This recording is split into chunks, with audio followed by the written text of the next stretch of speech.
গ্রেফতারের প্রতিবাদ ব্যারাকপুর আদালতের সামনে বিক্ষোভ সমর্থকদের আদালতের সামনে, সেখানে ড্রোনে নজরদারি চলছে। আপনাদের একবার জানিয়ে রাখি, পাপ্পু সিং এর গ্রেফতারের প্রতিবাদ ব্যারাকপুর আদালতের সামনে চলছে বিক্ষোভ।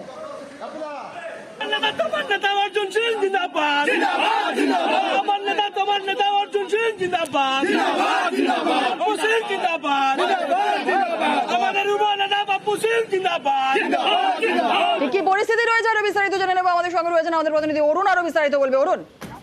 হ্যাঁ দেখো, ভিকি যাদব খুনের ঘটনায় পাপ্পু সিং গ্রেপ্তার হয়েছিল, 5 দিনের পুলিশ হেফাজত হয়েছিল, তারপর আজ তাকে আবার কোর্টে পেশ করা হয়। এরপরে কিন্তু পাপ্পু সমর্থকরা ব্যারাকপুর কোর্টের সামনে এসে দফায় দফায় বিক্ষোভ দেখাতে থাকে।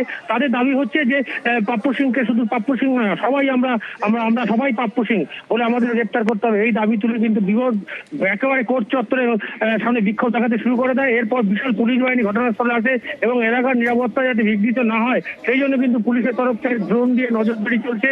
সব মিলিয়ে বলা যায় একেবারে ব্যারাকপুর আদালত চত্বর কিন্তু একদম সাজো রং, কারণ আদালতে তাকে তোলা হয়েছে এবং তার বিচার প্রক্রিয়া শুরু হয়েছে।